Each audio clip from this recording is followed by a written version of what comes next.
In this video, we're taking a look at the BANDPASS filter, another free audio unit plugin available here in GarageBand. Let's go. Hi, my name is Pete and welcome to Studio Live today. Now, once again, we're here in GarageBand looking at these cool free Apple audio unit plugins. And this time we're looking at a BANDPASS filter. And a BANDPASS filter is a little bit of a niche kind of plugin, but it can actually be pretty cool and can create some cool sounds, which is what I'm going to show you in this video. Now, if you haven't used a BANDPASS filter before, you may be wondering, what does it actually do? Let's jump in and take a look. So you can see here we've only got two controls. We've got a center frequency, which determines the frequency that is being controlled.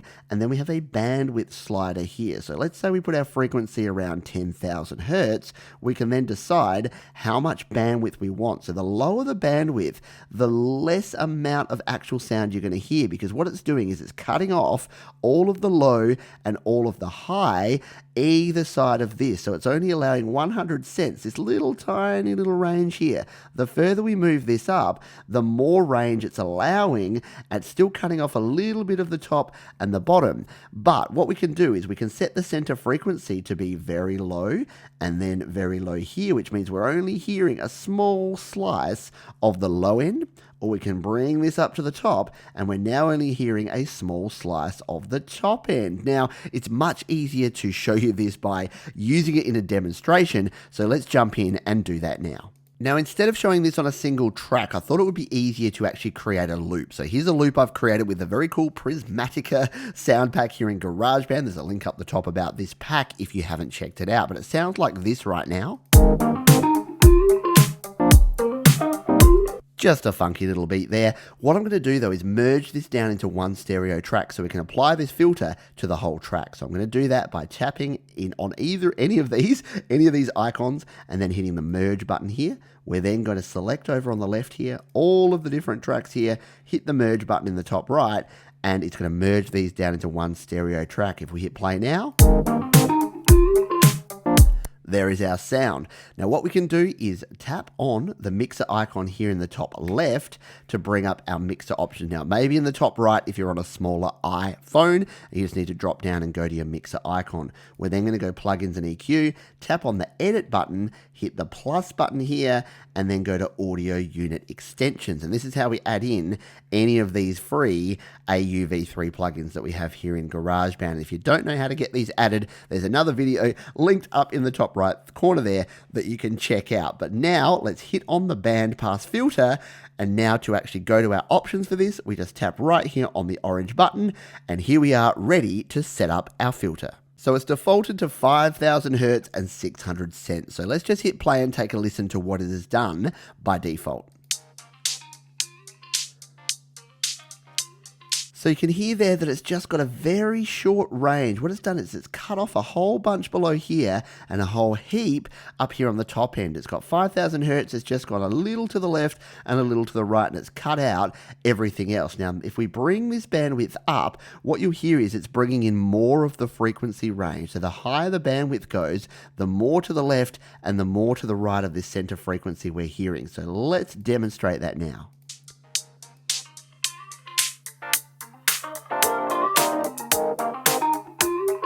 So you can hear there by the time we get up around 7,000, it's actually bringing in all of the low end and most of the top end as well. So that's pretty cool. Now what we can do, the good thing about a filter like this is that we can bring it either to the very top, which is an interesting effect we get. It kind of sounds like, we're barely hearing it at all. Let's just show you what this is if we bring the frequency range up here. You can hear you can barely hear it. If we bring it down,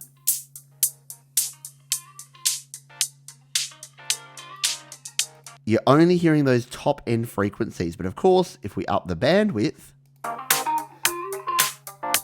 you're going to hear more of them. Now, a cool effect I like to use is actually to bring the center frequency all the way down. So let's bring it down to about 300 hertz, and let's bring the bandwidth all the way down. Now what you'll hear is this is that kind of outside the club kind of sound. That's the way I kind of think of it. So if we hit play on this one now, and we bring the bandwidth up,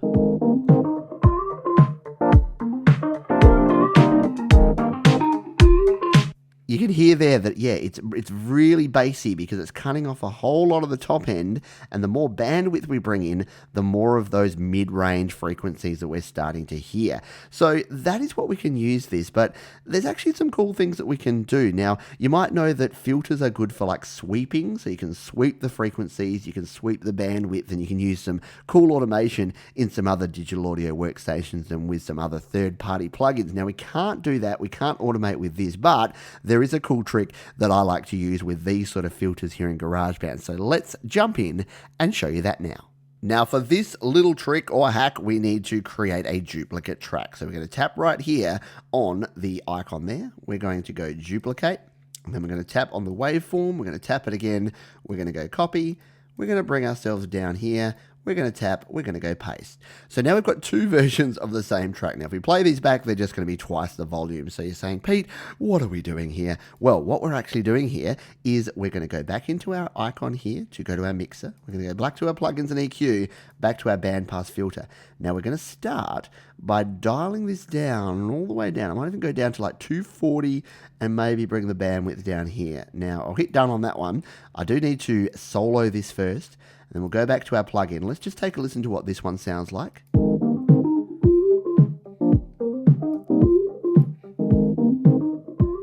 Yeah, that's cool. So that sounds like we're sort of outside the club, right? We're waiting to get in here. Now let's adjust this one. We'll hit solo button there. We'll go into the bandpass filter on this one.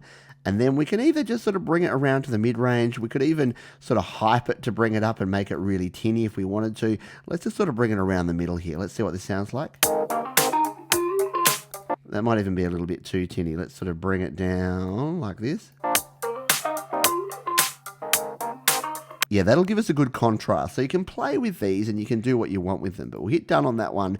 And what we're going to do now, we're going to actually create some automation to actually bring the volume of this one to start high and come down low and then be replaced by this one. So how do we do that? Well, we tap right here on the icon again. We go automation. And then up in the top left, we turn on our ability to add automation points. What we're going to do, we're going to add a point right here at the start. It's going to be a bit tricky with the mouse here. Boom, there we go. And right here at the start with this one, boom. And then at the end as well, boom and boom. Not quite at the end. That's okay. So we're going to start high here, but this one is going to actually start low. So we're going to grab this one, drag it down, and then we're going to grab this one and drag it down like that. Now, what we're going to find here, if we go back to the start, let's play this now and see what this sounds like. We're going to get a very cool sweeping kind of filter sound here. So let's see what we got.